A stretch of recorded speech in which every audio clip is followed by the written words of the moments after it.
Capítulo 10. El libro del mago. La gente invisible agasajó a sus invitados espléndidamente, aunque resultaba muy gracioso ver cómo las bandejas y platos se dirigían a la mesa y no ver a nadie que los transportara. Habría sido divertido incluso de haberse movido en un plano horizontal con el suelo, como uno esperaría que hicieran las cosas transportadas por manos invisibles. Pero no lo hacían, y avanzaban por el largo comedor mediante una serie de botes o saltos. En el punto más alto de cada salto, un plato podía llegar a estar a casi 5 metros de altura, luego descendía y se detenía con bastante brusquedad aproximadamente a 1 metro del suelo. En los casos en que el plato contenía algo parecido a sopa o estofado, el resultado era bastante catastrófico. Empiezo a sentir bastante curiosidad respecto a esta gente, susurró Eustacia a Edmund. ¿Crees que son humanos? Yo diría que son algo más bien parecido a grandes saltamontes o ranas gigantes. Eso parece, respondió su primo. Pero no le metas a Lucky en la cabeza la idea de los saltamontes. No le gustan los insectos, especialmente los grandes. La comida habría resultado más agradable de no haber sido tan sumamente chapucera, y también si la conversación no hubiera consistido solo en asentimientos. Los seres invisibles daban su conformidad a todo. En realidad la mayoría de sus comentarios eran de esos que no era fácil rebatir. Lo que siempre digo es: cuando un tipo tiene hambre, nunca están de más unas viandas o, empieza a oscurecer, siempre sucede por la noche, o incluso, vaya, venís del otro lado del agua. Un material muy húmedo, ¿no es cierto? Y Lucky no podía evitar echar miradas a la oscura abertura situada al pie de la escalera. La veía desde donde estaba sentada y preguntarse qué encontraría cuando ascendiera a aquellos peldaños a la mañana siguiente. Pero, a pesar de todo, fue una buena comida, con crema de champiñones, pollo hervido, jamón hervido, grosellas, requesón, crema, leche y aguamiel. A sus compañeros les gustaba el aguamiel, pero Eustace lamentó luego haberla bebido. Cuando Lucky despertó a la mañana siguiente fue como despertar el día de un examen o un día que tienes que ir al dentista. Era una mañana preciosa, con las abejas entrando y saliendo por la ventana abierta de su habitación y el césped del exterior idéntico al que uno encontraría en Gran Bretaña. Se levantó, se vistió e intentó hablar y comer como si nada durante el desayuno. Luego, tras recibir instrucciones de la voz principal sobre lo que debía hacer en el piso de arriba, se despidió de los demás, no dijo nada, fue hacia el pie de la escalera y empezó a subir sin mirar atrás ni una sola vez. Había bastante luz, lo cual era bueno. En realidad había una ventana justo delante de ella en lo alto del primer rellano. Mientras permaneció en aquel tramo de escalera llegó hasta ella el tic-tac de un reloj de péndulo situado abajo, en el vestíbulo. Luego, llegó al rellano y tuvo que girar a la izquierda en el siguiente tramo de escalones. Después de eso dejó de oír el reloj. Una vez que alcanzó el alto de la escalera, Lucky miró y vio un pasillo largo y ancho con una ventana enorme en el otro extremo. Al parecer el corredor discurría a lo largo de toda la casa, y estaba lleno de figuras cinceladas, revestido con paneles de madera y alfombrado. Tenía innumerables puertas a cada lado. Se quedó muy quieta y no oyó ni el chirriar de un ratón, ni el zumbido de una mosca, ni el balanceo de una cortina, ni nada de nada, únicamente el latir de su propio corazón. La última puerta a la izquierda, se dijo en voz queda. La prueba era todavía más difícil al tratarse de la última puerta, porque para llegar a ella tendría que pasar ante una habitación tras otra. Y en cualquiera de aquellas estancias podía estar el mago dormido, despierto, invisible o incluso muerto. Pero de nada servía pensar en aquello, así que se puso en marcha. La alfombra era tan gruesa que sus pies no producían ruido alguno. No hay nada de lo que sentir miedo por el momento, se dijo. Y desde luego se trataba de un pasillo silencioso e iluminado por el sol, tal vez demasiado silencioso. Habría sido más agradable de no haber habido símbolos pintados en color escarlata sobre las puertas, formas retorcidas y elaboradas que evidentemente poseían un significado que podía no ser muy agradable. También habría resultado más placentero sin las máscaras colgadas de la pared. No es que fueran precisamente feas, al menos no horrendas, pero las órbitas vacías tenían un aspecto misterioso, y si uno se dejaba llevar no tardaba en imaginar que las máscaras gesticulaban en cuanto se les volvía la espalda. Después de la sexta puerta se llevó el primer susto propiamente dicho. Por un segundo tuvo casi la certeza de que un rostro menudo, perverso y barbudo, había surgido de repente de la pared y le había dedicado una mueca. Eso obligó a detenerse y mirar, y descubrió que no era ningún rostro. Era un espejito justo del tamaño y la forma de su rostro, con cabello en la parte superior y una barba colgando de él, de modo que cuando uno se miraba en el espejo el rostro encajaba entre los cabellos y la barba y parecía como si le pertenecieran. Sencillamente he captado mi propio reflejo con el rabillo del ojo al pasar, se dijo Lucky. Eso ha sido todo. No pasa nada. Sin embargo, no le gustó el aspecto de su rostro con cabellos y barba, y siguió adelante. Debo reconocer que no sé para qué servía el espejo barbudo, porque no soy mago. Antes de alcanzar la última puerta a su izquierda, Lucky empezaba ya a preguntarse si el pasillo no se habría alargado desde que iniciara la marcha y si aquello sería parte de la magia de la casa. Finalmente, no obstante, llegó hasta ella, y la encontró abierta. Era una habitación enorme con 3 ventanales, y las paredes cubiertas de libros desde el suelo hasta el techo, más libros de los que Lucky había visto nunca, libros diminutos, libros gordos y no tan gordos, y libros más grandes que cualquier Biblia de iglesia que hayas visto jamás, encuadernados en piel y con olor a viejo, a sabiduría y a magia. De todos modos, sabía, por las instrucciones recibidas, que no debía perder el tiempo con ninguno de aquellos. El libro mágico, estaba colocado sobre un atril justo en el centro de la habitación. Comprendió que tendría que leerlo de pie, de todos modos no había sillas, y también que debería colocarse de espaldas a la puerta mientras lo hacía. Así que fue hacia ella al momento para cerrarla. No hubo forma de hacerlo. Algunas personas podrían no estar de acuerdo con Lucky respecto a eso, pero creo que tenía toda la razón. Declaró que no le habría importado permanecer ahí si hubiera podido cerrar la puerta, pero que resultaba muy molesto estar de pie en un lugar como aquel con una puerta abierta a la espalda.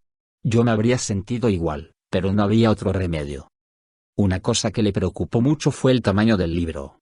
La voz principal no había podido darle ninguna pista sobre en qué parte del libro aparecía el hechizo para hacer visibles las cosas, e incluso pareció sorprenderlo que se lo preguntara. Esperaba que empezara por el principio y fuera siguiendo hasta encontrarlo. Era evidente que jamás se le había ocurrido que existían otros modos de localizar una cosa en un libro. Pero puedo tardar días, semanas, protestó Lucky, contemplando el enorme volumen. Y ya tengo la impresión de que llevo horas en este lugar. Fue hasta el atril y posó la mano sobre el libro, sintió un hormigueo en los dedos al tocarlo como si estuviera electrificado. Intentó abrirlo pero al principio no pudo, aunque eso se debió tan solo a que estaba sellado mediante 2 fieres de plomo, y en cuanto los desabrochó se abrió sin problemas. Era un libro sorprendente. Estaba escrito a mano, no impreso, escrito con letra clara y uniforme, con gruesos trazos descendentes y finos trazos ascendentes, muy grande y más fácil de leer que la letra impresa, y tan hermosa que Lucky la contempló con fijeza durante todo un minuto y se olvidó de leer. El papel era tieso y liso y despedía un aroma agradable, y en los márgenes, y alrededor de las enormes letras mayúsculas de colores del principio de cada hechizo, había dibujos. No había portada ni título, los hechizos empezaban directamente, y los primeros eran poco importantes. Había remedios para las verrugas bañando las manos a la luz de la luna en una jofaina de plata, el dolor de muelas y de barriga, y un hechizo para capturar un enjambre de abejas. El dibujo del hombre con dolor de muelas era tan realista que habría provocado dolor de muelas a cualquiera que lo mirara durante mucho tiempo y, por un momento, las abejas doradas colocadas alrededor del cuarto hechizo parecieron volar de verdad. A Lucky le costó una barbaridad pasar de aquella primera página, pero cuando la volvió, la siguiente resultó igual de interesante. Pero debo seguir adelante, pensó. Y así lo hizo durante unas 30 páginas que, si las hubiera recordado, le habrían enseñado a encontrar tesoros enterrados, a recordar cosas olvidadas, a olvidar cosas que uno quería olvidar, a saber si alguien decía la verdad, a invocar o evitar vientos, niebla, nieve, granizo o lluvia, a adormecer a alguien mágicamente y a dar a alguien una cabeza de asno como le sucedió al pobre Bottom, en el sueño de una noche de verano. Y cuanto más leía, más maravillosos y reales se volvían los dibujos. Entonces llegó a una página que mostraba tal esplendor de imágenes que apenas advertía lo que había escrito. Apenas, pero sí que vio las primeras frases. Estas decían: hechizo infalible para convertir en hermosa a aquella que lo pronuncie, más hermosa que el común de los mortales. Lucky miró con atención los dibujos con el rostro muy pegado a la página, y si bien al principio habían parecido amontonados y confusos, descubrió que entonces podía distinguirlos con toda claridad. El primer dibujo era el de una niña de pie ante un atril leyendo un libro enorme. Y la pequeña iba vestida exactamente igual que Lucky. En el dibujo siguiente Lucky, pues la niña de la ilustración era Lucky, estaba de pie con la boca abierta y una expresión más bien terrible en el rostro, entonando o recitando algo. En el tercer dibujo la belleza superior al común de los mortales había llegado a ella. Resultaba extraño, si se tenía en cuenta lo pequeñas que habían parecido las ilustraciones al principio, que la Lucky del dibujo pareciera entonces casi tan grande como la Lucky real, y se miraron mutuamente a los ojos y la Lucky auténtica desvió la mirada al cabo de unos minutos porque se sentía deslumbrada ante la belleza de la otra Lucky, aunque todavía distinguía un cierto parecido consigo misma en aquel rostro tan hermoso. Y entonces los dibujos se amontonaron en tropel sobre ella. Se vio ocupando un trono en un torneo en Calormen y todos los reyes del mundo combatían debido a su belleza. Después de aquello se pasó de los torneos a guerras auténticas, y toda Narnia, Archenland, Teamar y Calormen, Galma y Terebintia quedaron devastadas por la furia de los reyes, duques y grandes lores que peleaban por su favor. Luego cambió y Lucky, más hermosa aunque el común de los mortales, estaba de vuelta en Gran Bretaña.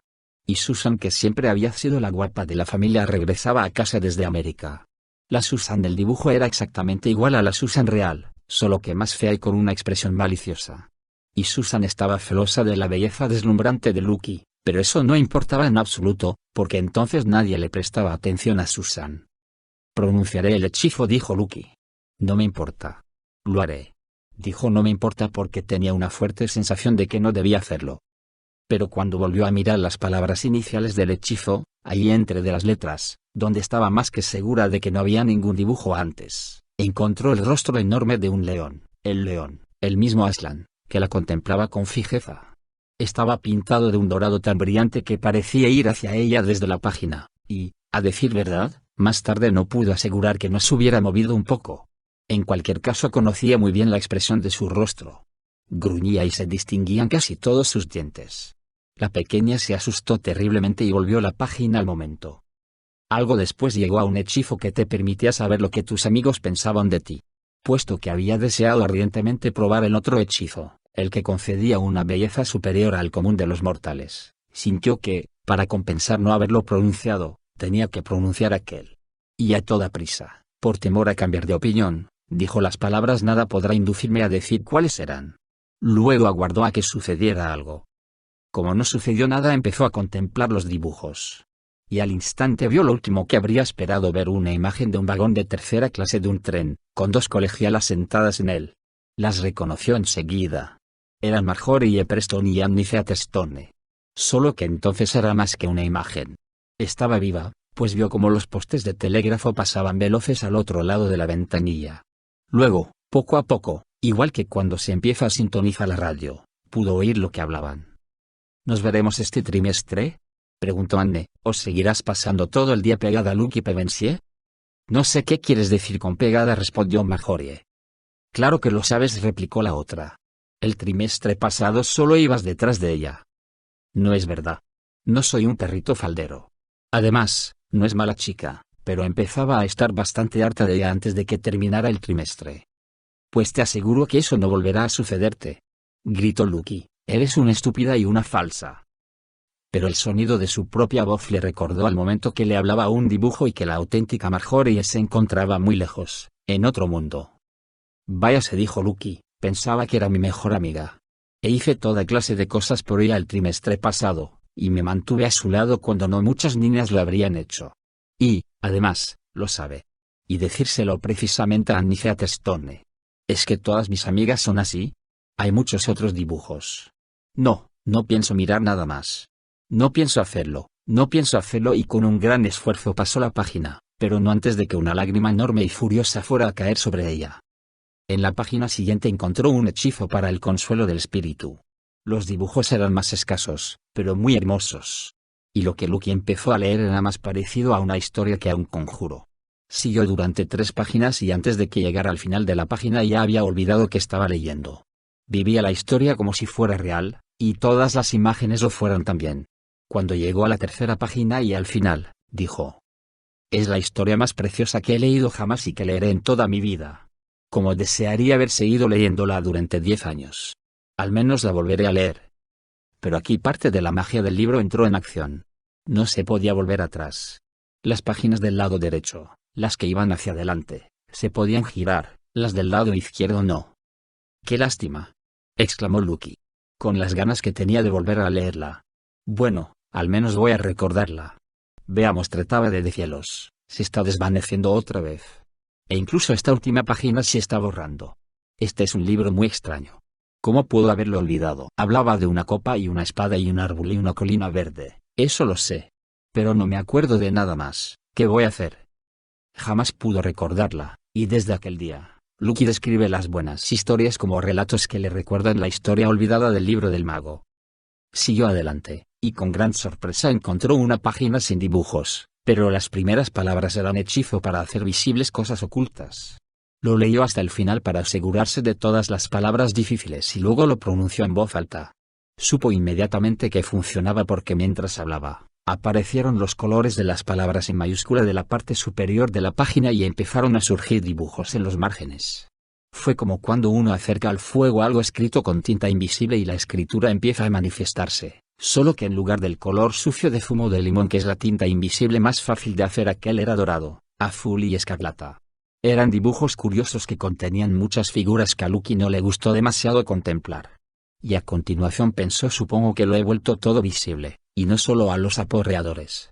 Sin duda existe gran cantidad de cosas invisibles en un lugar como este y no estoy muy segura de querer verlas todas. En aquel momento oyó unas pisadas sordas y pesadas que se acercaban por el corredor a su espalda, y, claro está, recordó lo que le habían dicho sobre que el mago andaba descalzo y no hacía más ruido que un gato. Siempre es mejor darse la vuelta que tener algo aproximándose furtivamente por detrás. Lucky lo hizo.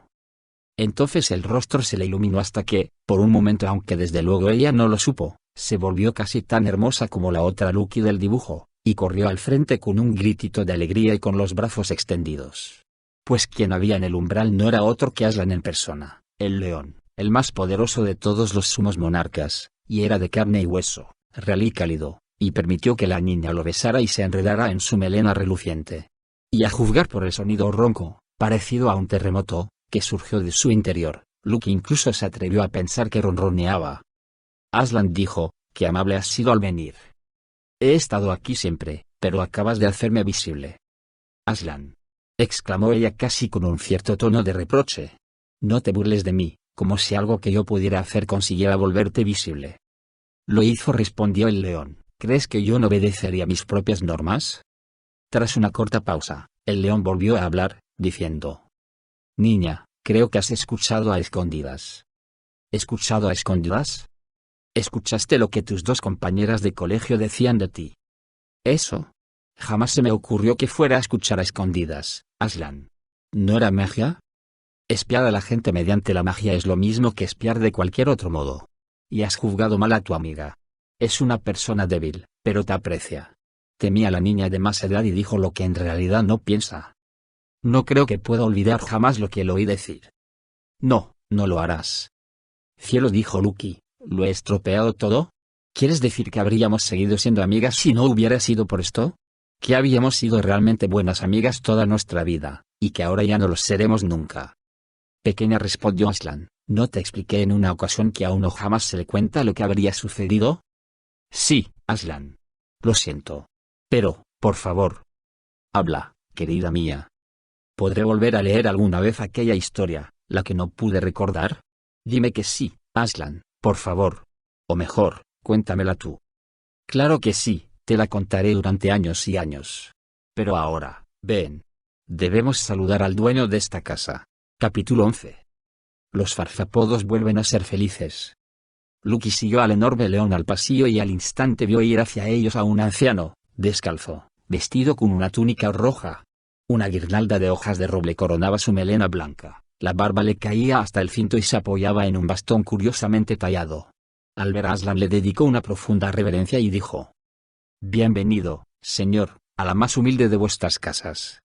Coriakin, ¿empiezas a cansarte de gobernar a súbditos tan necios como los que te he dado aquí?». «No», respondió el mago, «cierto es que son necios, pero no son malos. Más bien empiezo a tomarles cariño. En ocasiones, tal vez, me muestro un poco impaciente, aguardando el día en que sea posible gobernarlos mediante la sensatez, en lugar de esta tosca magia». «Todo a su tiempo», Coriakin, dijo Aslan. «Sí, todo a su tiempo, señor», fue la respuesta. «¿Tenéis intención de mostraros a ellos?». «No», respondió el león, con un medio gruñido que venía a ser una carcajada. Pensó Lucky, se volverían locos de miedo. Muchas estrellas envejecerán e irán a descansar a islas antes de que tu gente esté preparada para eso. Y hoy, antes de la puesta del sol, Debo visitar al enano Trumpkin, que se halla en el castillo de Cair Paravel contando los días hasta que su señor Caspian regrese a casa. Le contaré toda vuestra historia, Lucky. Vamos, no pongas esa cara tan triste. Volveremos a vernos pronto. Por favor, Aslan, dijo ella, ¿a qué llamas pronto? A todo le llamo pronto, respondió él, y se desvaneció al instante y Lucky se quedó a solas con el mago. Se ha ido, exclamó el anciano. Y tú y aquí tan desconcertados. Siempre sucede lo mismo, no hay manera de conseguir que se quede, no es lo mismo que si fuera un león domesticado. ¿Te ha gustado mi libro? Algunas partes me han gustado muchísimo, respondió Lucky. ¿Sabías que yo estaba ahí desde el principio? Bueno, lo cierto es que cuando permití que los farfallones se hicieran invisibles sabía que tú acabarías apareciendo para suprimir el hechizo. No estaba muy seguro del día exacto. Y no estaba especialmente alerta esta mañana. Ellos me hicieron invisible también a mí y ser invisible siempre me da mucho sueño. Uf. Ya está, ya vuelvo a bostezar. ¿Tienes hambre? Bueno, tal vez un poco. No tengo ni idea de qué horas. Ven, indicó el mago. Siempre es pronto para Aslan, pero en mi casa, cuando tengo hambre, siempre es la 1 en punto. La condujo un corto trecho, pasillo abajo, y abrió una puerta. Al cruzar el umbral, Lucky se encontró en una habitación muy agradable inundada por la luz del sol y repleta de flores. La mesa estaba vacía cuando entraron, pero desde luego se trataba de una mesa mágica, y, a una palabra del anciano, aparecieron mantel, cubertería de plata, platos, copas y comida. Espero que te guste, dijo él. He intentado ofrecerte comida parecida a la de tu tierra, más que la que tal vez hayas comido últimamente. Es deliciosa, declaró Lucky. Y lo era una tortilla bien calentita, fiambre de cordero con guisantes, helado de fresa, limonada para beber con la comida y una taza de chocolate para finalizar. Sin embargo, el mago no bebió más que vino y solo comió pan. No había nada alarmante en el anciano, y Lucky y él no tardaron en conversar como si fueran viejos amigos. ¿Cuándo funcionará el hechizo?, preguntó Lucky. ¿Volverán a ser visibles los farfallones de inmediato? Ya lo creo, ahora ya son visibles. Pero probablemente sigan dormidos. Siempre se echan una siesta al mediodía. Y ahora que son visibles, ¿dejarás que sigan siendo feos? ¿Harás que vuelvan a ser como eran antes? Bueno, esa es una cuestión más bien delicada, respondió el mago. Verás, son ellos los que piensan que antes tenían un aspecto más agraciado. Dicen que los han afeado, pero no es así como yo lo llamaría. Muchos dirían que el cambio fue para mejorar. ¿Son terriblemente vanidosos? Ya lo creo. O por lo menos el jefe farfallón lo es, y ha enseñado al resto a serlo. Siempre creen todo lo que les dice. Ya nos hemos dado cuenta, respondió Lucky. Sí, nos iría mejor sin él, en cierto modo. Desde luego podría transformarlo en otra cosa, o incluso lanzarle un hechizo que hiciera que los otros no creyeran ni una palabra de lo que les dijera. Pero no me gusta hacer eso. Es mejor para ellos admirarlo a él que no admirar a nadie. ¿No te admiran a ti?, preguntó Lucky. No, a mí. No, desde luego, respondió el mago. No me admirarían a mí. ¿Y por qué los afeaste? Me refiero a lo que ellos llaman afear. Pues porque no querían hacer lo que se les decía. Su trabajo es cuidar del jardín y cultivar comida, no para mí, como se imaginan, sino para ellos mismos. Sin embargo, no lo harían si no los obligara a ello. Y desde luego, en un jardín necesitas agua. Hay un manantial precioso a menos de 1 kilómetro colina arriba. Y de ese manantial fluye un arroyo que pasa justo junto al jardín. Todo lo que les pedí fue que tomaran el agua del arroyo en lugar de efectuar esa penosa ascensión hasta el manantial con los cubos 2 o 3 veces al día y agotarse, además de derramar la mitad en el camino de vuelta. Pero no hubo forma de que lo comprendieran, y al final se negaron rotundamente. ¿Tan estúpidos son?, inquirió Lucky. No creerías los problemas que he tenido con ellos, respondió él con un suspiro. Hace unos cuantos meses estaban a favor de lavar los platos y los cuchillos antes de cenar, decían que les ahorraba tiempo luego. Los he pescado plantando patatas hervidas para ahorrarse tener que cocerlas cuando las desenterraran. Un día el gato se metió en la lechería y 20 de ellos se dedicaron a sacar toda la leche. A nadie se le ocurrió sacar al gato. Pero veo que has terminado. Vayamos a contemplar a los farfallones ahora que son visibles. Pasaron a otra habitación que estaba llena de instrumentos pulimentados difíciles de comprender como astrolabios, planetarios, cronoscopios, poesimétricos, coreambos y teodoliendos, y ahí, una vez que se hubieron acercado a la ventana, el mago anunció. Ahí están tus farfallones. No veo a nadie, dijo Lucky. Pero, ¿qué son esa especie de hongos? Las cosas que señaló estaban desperdigadas por todo el césped y realmente tenían un gran parecido con los hongos, pero eran demasiado grandes, con los tallos de casi 1 metro de altura y las sombrillas casi de la misma longitud de un borde al otro. Cuando miró con más detenimiento advirtió, también, que los tallos se unían a las sombrillas no en el centro sino en un lado, lo que les proporcionaba un aspecto desequilibrado. Y había una especie de bulto pequeño en la hierba al pie de cada tallo. A decir verdad, cuanto más los contemplaba, menos se parecían a las setas, pues la parte de la sombrilla no era realmente redonda como había creído al principio. Era más larga que ancha, y se ensanchaba en un extremo. Había muchas de aquellas cosas, 50 o más. El reloj dio las 3. Al instante tuvo lugar un suceso de lo más extraordinario. Cada una de las setas se dio la vuelta de repente, y los bultitos que habían estado al pie de los tallos resultaron ser cabezas y cuerpos. Los mismos tallos resultaron ser piernas, pero no 2 piernas para cada cuerpo.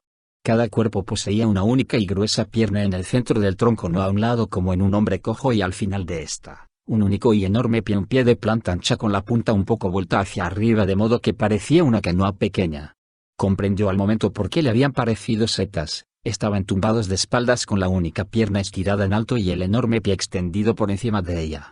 Más tarde, averiguó que aquel era el modo en el que acostumbraban a descansar. El pie los resguardaba a la vez de la lluvia y el sol, y para un monópodo yacer bajo su propio pie resulta casi tan satisfactorio como estar dentro de una tienda. ¡Qué graciosos, qué graciosos!, chilló Lucky, rompiendo a reír. ¿Lo convertiste en eso? Sí, sí. Convertí a los farfallones en monópodos, respondió el mago, echándose a reír de tal modo que las lágrimas le corrían por las mejillas. Pero observa, añadió. Valió la pena. Desde luego aquellos hombrecillos de un solo pie no podían andar ni correr como nosotros, sino que se movían a saltos, como las pulgas o las ranas. Y vaya saltos los que daban. Era como si cada pie enorme fuera un resorte. Y como rebotaban al descender, era aquello lo que producía el sonido de golpes que tanto había desconcertado a Lucky el día anterior. En aquellos momentos, los hombrecillos saltaban en todas direcciones y se chillaban unos a otros. Chicos. Volvemos a ser visibles. Sí que somos visibles, dijo uno que llevaba una gorra roja adornada con una borla, que evidentemente era el jefe monópodo. Y lo que yo digo es que, cuando los seres son visibles, pues se pueden ver unos a otros. Eso es, jefe, gritaron los demás. Eso es lo que cuenta. Nadie tiene una mente más lúcida que la tuya. No podrías haberlo dejado más claro. Pescó al viejo echando una siesta. Esa niñita, siguió el jefe monópodo. Esta vez le hemos ganado. Exactamente lo que íbamos a decir nosotros, terció el coro. Te muestras más fuerte que nunca, jefe. Mantente así, mantente así. Pero, ¿se atreven a hablar de ti de ese modo?, dijo Lucky. Ayer parecían tenerte muchísimo miedo. ¿No saben que podrías estar escuchando? Esa es una de las cosas curiosas respecto a los farfallones, indicó el mago. Un momento están hablando como si yo lo gobernara todo y lo oyera todo y fuera sumamente peligroso, y al siguiente creen que pueden engañarme con trucos que no engañarían ni a un niño de pecho, santo cielo. ¿Habrá que devolverlos a su aspecto auténtico?, inquirió Lucky. Como desearía que no fuera cruel dejarlos tal como están. ¿Realmente les importa mucho? Parecen muy felices. Quiero decir, mira ese salto. Como eran antes. Enanos corrientes, respondió él. Ni por asomo tan agradables como los que tenéis en Narnia. Sería una auténtica lástima volverlos a su forma anterior, declaró la niña. Son tan divertidos y resultan muy lindos. ¿Crees que cambiaría algo si les dijera eso? Estoy seguro de que sí, si consiguieras meterles esa idea en la cabeza. ¿Vendrás conmigo a intentarlo? No. Te irá mucho mejor sin mí. Muchísimas gracias por el almuerzo, dijo Lucky y se alejó a toda prisa. Descendió corriendo la escalera por la que había subido tan nerviosa aquella mañana y chocó contra Edmund al pie de ella. Todos sus compañeros estaban ahí con él, aguardando, y a Lucky le remordió la conciencia contemplar sus rostros inquietos y darse cuenta de que se había olvidado de ellos durante mucho tiempo. Todo va bien, gritó. Todo va de maravilla. El mago es un buen tipo y he visto a Aslan. Después se alejó de ellos como una ventolera y salió al jardín. Allí la tierra se estremecía con los saltos, y el aire resonaba con los gritos de los monópodos. Ambas cosas se redoblaron cuando la divisaron. Aquí viene, chillaron, 3 hurras por la pequeña. Vaya. engañó bien al anciano caballero, no hay duda. Y lamentamos en el alma, dijo el jefe monópodo, no poder ofrecerte el placer de vernos como éramos antes de ser afeados, pues no podrías creer la diferencia que existe, y esa es la verdad, pues no se puede negar que somos mortalmente feos ahora, así que no te engañamos. Vaya, sí que lo somos, jefe, sí que lo somos, repitieron los demás, dando voces como si fueran globos de juguete. Tú lo has dicho, tú lo has dicho. Pero yo no creo que seáis feos, indicó Lucky, gritando para hacerse oír. Creo que tenéis un aspecto muy lindo. Bien dicho, dijeron ellos. Muy cierto por tu parte, señorita. Tenemos un aspecto muy lindo. No encontrarías un grupo más apuesto. Lo dijeron sin la menor sorpresa y no parecieron darse cuenta de que habían cambiado de idea. Ella se refería a lo lindos que éramos antes de ser afeados, comentó el jefe monópodo. Cierto, jefe, cierto, salmodiaron ellos. Eso es a lo que se refería. La hemos oído. No es cierto. Berreó Lucky. He dicho que sois muy lindos ahora. Eso ha dicho, repuso su jefe, ha dicho que éramos muy lindos entonces. Escuchad ambos, escuchadlos, dijeron los monópodos, qué buena pareja. Siempre en lo cierto. No podrían haberlo expresado mejor. Pero si decimos justo lo contrario, protestó ella, golpeando el suelo con el pie, impaciente. Claro que sí, sin duda, claro que sí, replicaron ellos. Nada como un contrario. Seguid así, los dos. Sois capaces de volver loco a cualquiera, declaró Lucky, y se dio por vencida. Sin embargo, los monópodos parecían muy satisfechos, y decidió que, a grandes rasgos, la conversación había sido un éxito. Y antes de que todos se acostaran, aquella noche sucedió algo que los hizo sentir aún más satisfechos con su condición de seres de una sola pierna. Caspian y sus compañeros regresaron en cuanto les fue posible a la playa para informar a Rice y a los que habían quedado a bordo del viajero del Alba, que se sentían ya muy inquietos. Y, desde luego, los monópodos los acompañaron, saltando como pelotas de fútbol y dándose la razón mutuamente a grandes gritos hasta que Eustace dijo: ojalá el mago los convirtiera en inaudibles en lugar de invisibles. Claro que no tardó en lamentar haber hablado, porque entonces tuvo que explicar que algo inaudible es una cosa que no se puede oír, y si bien se tomó muchas molestias jamás estuvo seguro de que los monópodos lo hubieran comprendido realmente, y lo que le molestó especialmente fue que ellos dijeran al final: ¿veis? No puede expresar las cosas como nuestro jefe. Pero aprenderás, jovencito. Escúchale con atención. Te enseñará a expresarte. Es un orador magnífico. Cuando llegaron a la bahía, Repichek tuvo una idea genial. Hizo que bajaran al agua su barquilla de cuero y mimbre y remó en ella de un lado a otro hasta despertar el total interés de los monópodos. Luego se irguió en ella y anunció: respetables e inteligentes monópodos, vosotros no tenéis necesidad de botes. Cada uno posee un pie que puede prestarle ese servicio. Saltad tan suavemente como podáis sobre el agua y veamos qué sucede. El jefe monópodo vaciló y advirtió a sus compañeros que descubrirían que el agua estaba poderosamente húmeda, pero uno o dos de los más jóvenes lo probaron casi al instante, y luego unos pocos más siguieron su ejemplo, y finalmente todo el grupo lo hizo. Funcionó a la perfección. El enorme pie único de aquellas criaturas actuaba como balsa o bote natural, y una vez que Repichek les hubo enseñado a fabricarse burdos remos, todos se dedicaron a remar por la bahía y alrededor del viajero del Alba, como si fueran una flota de canoas pequeñas con un enano gordo de pie en el extremo de popa de cada una. Y celebraron carreras, y desde el barco les bajaron botellas de vino a modo de premios, y los marineros se inclinaron sobre la borda del barco y rieron hasta que les dolieron los costados. Los farfallones se mostraron también muy contentos con su nuevo nombre de monópodos, que les parecía un nombre magnífico aunque jamás consiguieron pronunciarlo correctamente. Eso es lo que somos, tronaron. Pomonodos, podimonos. Justo el nombre que teníamos en la punta de la lengua. De todos modos, no tardaron en hacerse un lío entre aquel y su antiguo nombre de farfallones y finalmente optaron por llamarse a sí mismos farfapodos, y así es como probablemente los llamarán durante siglos. Aquella noche todos los narnianos cenaron arriba con el mago, y Lucky advirtió lo distinto que todo aquel piso parecía entonces, pues ya no le producía miedo. Los símbolos misteriosos de las puertas seguían siendo misteriosos, pero parecía que poseyeran significados amables y alegres, e incluso el espejo barbudo resultaba entonces más divertido que aterrador. Durante la cena cada uno comió, mediante la magia, lo que más le gustaba comer y beber, y tras la cena el mago realizó un hechizo muy útil y hermoso.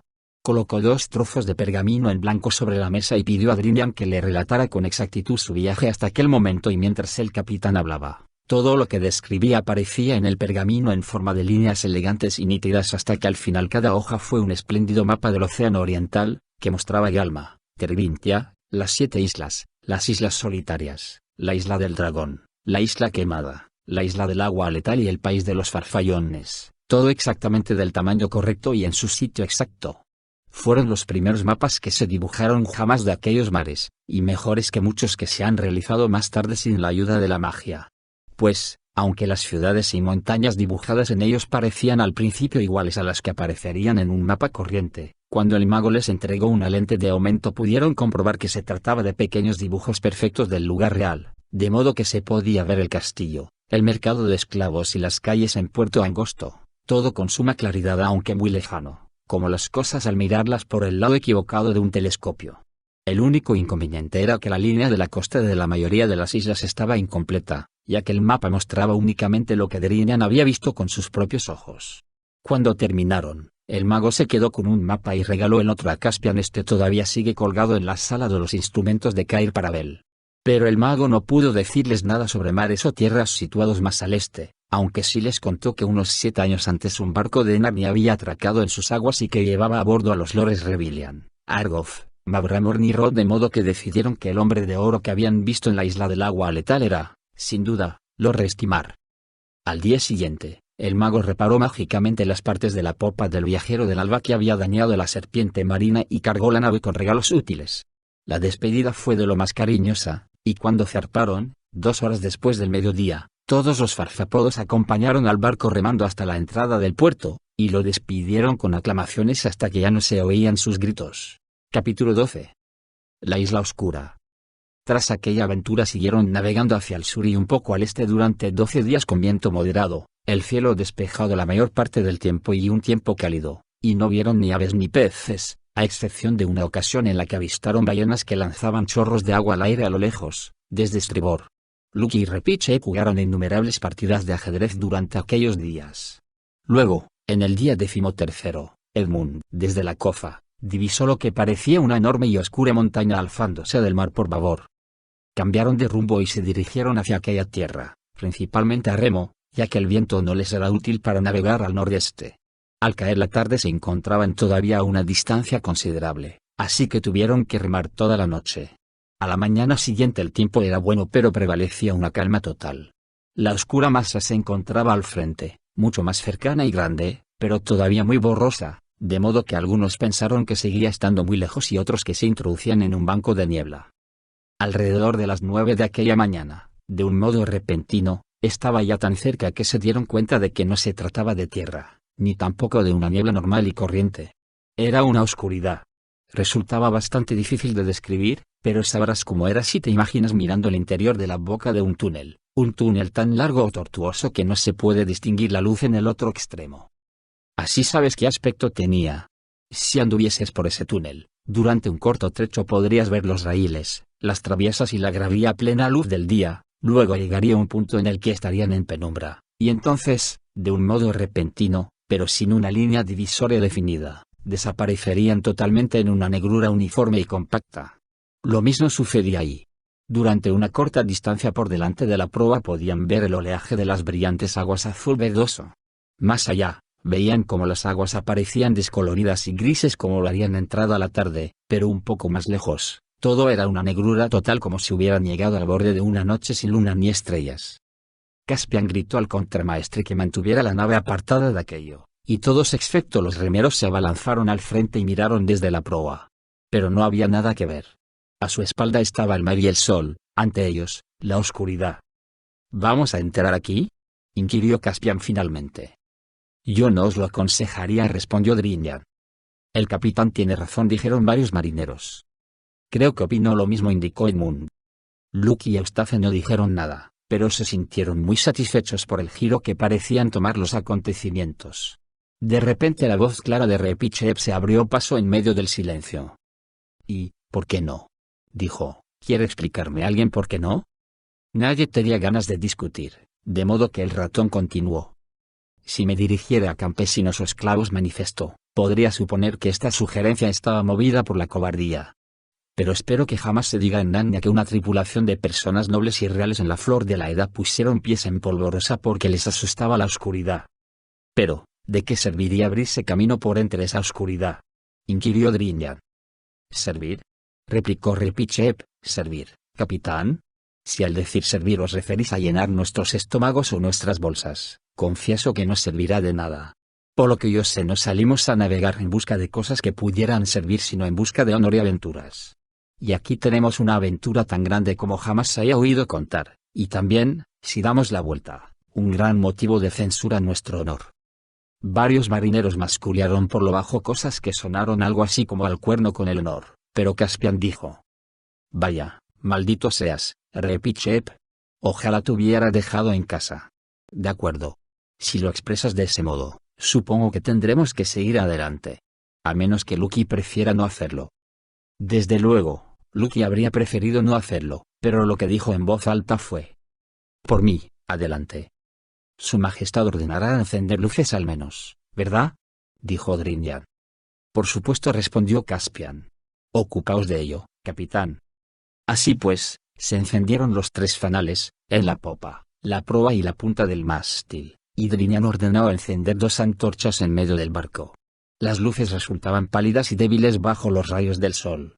Entonces a todos los hombres, excepto a algunos que se quedaron abajo con los remos, se les ordenó subir a cubierta, armados de la cabeza a los pies, y se los ubicó en sus puestos de combate con las espadas desenvainadas. A Lucky, junto con 2 arqueros, la enviaron a la cofra militar con los arcos tensados y flechas listas para ser disparadas. Grinelf se quedó en la proa con su cable listo para sondear la profundidad. Repichep, Edmund, Eustace y Caspian, cubiertos con relucientes cotas de malla, lo acompañaban. Drinian se ocupó de la caña del timón. «Y ahora, en nombre de Aslan, adelante», gritó Caspian. «Con golpes de remo lentos y uniformes. Y que todos los hombres permanezcan en silencio y mantengan los oídos atentos para recibir órdenes». Con un crujido y un gemido, el viajero del alba empezó a deslizarse lentamente al frente mientras los hombres comenzaban a remar. Lucky, en lo alto de la cofra militar, dispuso de una magnífica visión del momento exacto en que penetraron en la oscuridad. La proa había desaparecido y antes de que la luz del sol abandonara la popa, vio cómo se desvanecía. La popa dorada, el mar azul y el cielo estaban bajo la luz del día un instante, y al siguiente el mar y el cielo se esfumaron. El fanal de popa, que antes apenas se destacaba, era entonces lo único que indicaba el punto donde finalizaba la nave. Frente al farol veía la figura oscura de Drinian agachada junto a la caña del timón. Por debajo de ella las 2 antorchas hacían visibles 2 pedazos pequeños de la cubierta, y centelleaban sobre espadas y cascos, y al frente existía otra isla de luz en el castillo de proa. Aparte de eso, la cofra militar, iluminada por la luz de la punta del mástil que se encontraba justo encima de la niña, parecía un pequeño mundo con luz propia flotando en la solitaria oscuridad. Y las luces mismas, como sucede siempre con las luces cuando hay que encenderlas fuera de su hora apropiada, parecían espeluznantes y anormales. Advirtió, también, que sentía mucho frío. Nadie supo cuánto tiempo duró aquel viaje al interior de la oscuridad. A excepción del chirriar de los escálamos y el chapoteo de los remos, nada indicaba que se movieran. Edmund, que atisbaba desde la proa, no conseguía ver otra cosa que el reflejo del fanal en el agua delante de él. Parecía una especie de reflejo untuoso, y las ondulaciones producidas por la proa al avanzar se veían pesadas, menudas y sin vida. A medida que transcurría el tiempo todos, excepto los remeros, empezaron a tiritar de frío. Repentinamente, de alguna parte nadie tenía el sentido de la dirección claro. A aquellas alturas les llegó un grito, bien de una voz inhumana o de alguien presa de tal terror que casi había perdido su humanidad. Caspian intentaba hablar, tenía la boca reseca cuando la voz aguda de Repichep, que sonó más fuerte que de costumbre en aquel silencio, se dejó oír. «¿Quién anda ahí?», chirrió. «Si eres un enemigo, no te tememos, y si eres un amigo, tus enemigos aprenderán a temernos». «Misericordia», gritó la voz, «misericordia. Aunque no seáis más que otro sueño, tened misericordia. Subidme a bordo. Subidme, aunque me matéis luego. Pero en nombre de todo lo que es misericordioso no os desvanezcáis y me dejéis en esta tierra horrible». «¿Dónde estás?», llamó Caspian. «Ven a bordo y sé bienvenido». Se oyó otro grito, que tanto pudo ser de alegría como de terror, y enseguida comprendieron que alguien nadaba hacia ellos. «Preparaos para izarlo, amigos», indicó Caspian. «Sí, sí, Majestad», respondieron los marineros. Varios se agolparon en el lado de babor con cuerdas y uno, inclinándose todo lo que pudo sobre el costado, sostuvo la antorcha. Un rostro frenético y pálido apareció en la negrura de las aguas, y entonces, tras unos cuantos forcejeos y tirones, una docena de manos amistosas consiguieron izar al desconocido a la cubierta. Edmund se dijo que jamás había visto a un hombre con un aspecto tan espantoso. Si bien no parecía precisamente anciano, sus cabellos eran una desgreñada pelambrera blanca, tenía el rostro delgado y macilento y, por toda ropa, llevaba unos cuantos harapos mojados. Pero lo que más llamaba la atención eran sus ojos, que estaban tan abiertos que parecían carecer de párpados, y miraban como presas de un pánico mortal. En cuanto sus pies alcanzaron la cubierta dijo: «Escapa. Escapa. Levad anclas y escapa. Remad, remad, remad con todas vuestras fuerzas para alejaros de esta costa maldita». «Sosegaos», dijo Rey Pichep, «y contadnos cuál es el peligro. No estamos acostumbrados a huir». El desconocido se sobresaltó terriblemente al oír la voz del ratón, cuya presencia no había advertido aún. «De todos modos huiréis de aquí», jadeó. «Esta es la isla donde los sueños se hacen realidad». «Esa es la isla que he estado buscando durante tanto tiempo», observó uno de los marineros. «Siempre imaginaba que, si desembarcábamos aquí, resultaría estar casado con Nancy. Y yo que volvería a encontrar vivo a Tom», dijo otro. «Necios», exclamó el hombre, dando una rabiosa patada contra el suelo. «Esa es la clase de palabrería que me trajo aquí, y habría sido mejor que me hubiera ahogado o que no hubiera nacido jamás. ¿Oís lo que digo? Aquí es donde los sueños, ¿comprendéis? Se hacen realidad, se materializan. No las ilusiones, los sueños». Se produjo apenas medio minuto de silencio y a continuación, con un gran estrépito de armaduras, toda la tripulación descendió atropelladamente por la escotilla principal tan deprisa como les fue posible y se arrojaron sobre los remos para remar como nunca lo habían hecho antes. Drinian giró inmediatamente el timón, y el contramaestre marcó el ritmo de las paladas más veloces que se conocen en el mar. Nadie había necesitado más de medio minuto para recordar ciertos sueños que habían tenido, sueños que hacen que uno sienta miedo de volverse a dormir y darse cuenta de lo que significaría desembarcar en un país donde los sueños se hacen realidad. Únicamente Repiche permaneció impávido. «Majestad, Majestad», dijo, «¿vais a tolerar este amotinamiento, esta cobardía? Esto es pánico, esto es una huida vergonzosa». «Remad, remad», rugió Caspian. «Nos va la vida en esto. ¿Está bien encarada la proa, Drinian? Puedes decir lo que quieras, Repiche. Hay cosas a las que ningún hombre se puede enfrentar». «En ese caso, tengo la buena suerte de no ser un hombre», repuso este con una reverencia muy estirada. Lucky lo había escuchado todo desde las alturas. En un instante aquel de todos sus sueños que con más intensidad había intentado olvidar regresó a ella con tanta nitidez como si acabara de despertar de él. De modo que era eso lo que había detrás de ellos, en la isla, en la oscuridad. Por unos segundos deseó bajar a la cubierta y estar con Edmund y Caspian. Pero, ¿de qué serviría? Si los sueños empezaban a hacerse realidad, tanto Edmund como Caspian podrían convertirse en algo horrible justo cuando llegara junto a ellos. Se agarró con fuerza a la barandilla de la cofa militar e intentó serenarse. Remaban de regreso a la luz con toda la velocidad de la que eran capaces. Todo se arreglaría en unos segundos. Pero ojalá todo se hubiera arreglado ya en aquellos momentos. A pesar de que los remos hacían mucho ruido, no ocultaban del todo el completo silencio que rodeaba el barco. Todos sabían que lo mejor era no escuchar, no aguzar los oídos en busca de algún sonido en la oscuridad, pero nadie podía evitar hacerlo. Y pronto todo el mundo oía cosas. Cada uno oía algo distinto. ¿No oyes un ruido como de unas tijeras enormes que se abren y se cierran por ahí?, preguntó Eustace a Rinelf. «Chist», respondió este. «Las oigo trepar por los costados de la nave». «Va a posarse sobre el mástil», declaró Caspian. «Uy», exclamó un marinero. «Ya empiezan los gongs». Ya sabía que empezarían. Caspian, intentando no mirar a nada, y en especial no mirar a su espalda, fue a popa a ver a Drinian. Drinian dijo en voz muy baja: «¿Cuánto tiempo remamos para entrar? Quiero decir, ¿cuánto remamos hasta el lugar donde encontramos al desconocido?» 5 minutos, tal vez, susurró este. «¿Por qué?» «Porque ya llevamos bastante más tiempo intentando salir».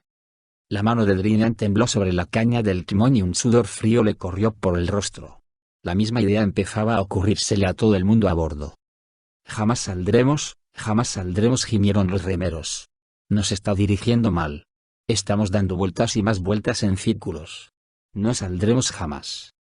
El desconocido, que había estado tumbado hecho un ovillo sobre cubierta, se sentó muy erguido y soltó una horrible risa chillona. No salir jamás. Aulló. Eso es. Desde luego. Jamás saldremos. Qué estúpido fui al pensar que me dejarían marchar tan fácilmente. No saldremos jamás. Luke inclinó la cabeza por encima del borde de la cofa y musitó. Aslan, si alguna vez nos has amado, envíanos ayuda ahora. La oscuridad no disminuyó, pero la niña empezó a sentirse solo un poquito mejor. Al fin y al cabo, en realidad aún no nos ha sucedido nada, pensó. Mirad. Gritó la voz ronca de Rinelf desde la proa. Al frente se veía un diminuto punto luminoso, y mientras observaban, un amplio haz de luz cayó sobre el barco. No alteró lo que los rodeaba, pero toda la nave quedó iluminada como por un foco. Caspian parpadeó, miró fijamente a su alrededor y vio los rostros de sus compañeros con expresiones fijas y extraviadas. Todo el mundo miraba en la misma dirección detrás de cada uno y hacía su sombra negra y bien definida. Luke siguió la dirección del haz de luz con la mirada y finalmente vio algo en él. Al principio parecía una cruz, luego un aeroplano, más tarde una cometa, y por fin, con un batir de alas, fue a colocarse justo encima de ellos y resultó ser un albatros. Describió 3 círculos alrededor del mástil y luego se posó por un instante sobre la cresta del dragón dorado de la proa. Gritó con una voz dulce y potente lo que parecieron ser palabras aunque nadie las comprendió, y a continuación desplegó las alas, se alzó y empezó a volar despacio por delante de ellos, girando ligeramente a estribor. Drinian hizo virar la nave para seguirlo, sin dudar ni un instante de que les ofrecía una buena guía. Pero nadie excepto Luke supo que mientras daba vueltas al mástil había susurrado a la pequeña Valor, querida mía, y la voz, la niña estaba segura, era la de Aslan, y con la voz un aroma delicioso acarició su rostro. En unos instantes la oscuridad se transformó en una semioscuridad al frente, y luego, casi antes de que se atrevieran a tener esperanzas, ya habían salido veloces a la luz del sol y se encontraban otra vez en el mundo cálido y azul. Y de súbito todos comprendieron que no había nada a lo que temer ni lo había habido nunca. Pestañearon y miraron a su alrededor. La luminosidad del mismo barco los dejó asombrados, casi habían esperado que la oscuridad se aferrase a los colores blancos, verdes y dorados en forma de alguna especie de tizne o telilla. Y a continuación primero uno y luego otro, empezaron a reír. Creo que nos hemos puesto en ridículo, declaró Rinelf. Luke no perdió ni un minuto en descender a cubierta, donde encontró a los demás reunidos alrededor del recién llegado, que, por un buen rato, se sintió demasiado feliz para hablar y no pudo hacer más que contemplar el mar y el sol y palpar las bordas y las cuerdas, como si quisiera asegurarse de que estaba realmente despierto, mientras las lágrimas corrían por sus mejillas. Gracias, dijo por fin. Me habéis salvado pero no hablaré de eso. Y ahora dadme a conocer quiénes sois. Yo soy un telmarino de Narnia, y cuando se me valoraba en algo la gente me llamaba Lorroop. Y yo, declaró Caspian, soy Caspian, rey de Narnia, y navego para buscaros a vos y a vuestros compañeros, que fuisteis amigos de mi padre. Señor, dijo Lorroop, cayendo de rodillas y besando la mano del rey, sois el hombre que más deseaba ver en todo el mundo. Concededme un favor. ¿Cuál es? No me volváis a traer jamás aquí, dijo él, y señaló a popa. Todos miraron, pero vieron únicamente un brillante mar azul y un reluciente cielo, también azul. La isla oscura y la oscuridad se habían desvanecido para siempre. Vaya, exclamó Lorroop, la habéis destruido. No creo que fuéramos nosotros, observó Luke. Señor, intervino entonces Drinian, este viento sopla del sudeste. ¿Hago subir a nuestros pobres camaradas y izamos la vela? Después, yo enviaría a todo aquel que no fuera necesario a descansar a su hamaca. Sí, respondió Caspian, y, además, distribuir ponche a todo el mundo. Cielos, yo también me siento como si pudiera dormir 12 horas seguidas. Así que toda la tarde, llenos de alegría, navegaron hacia el sudeste con buen viento. Sin embargo, nadie advirtió cuando desapareció el albatros.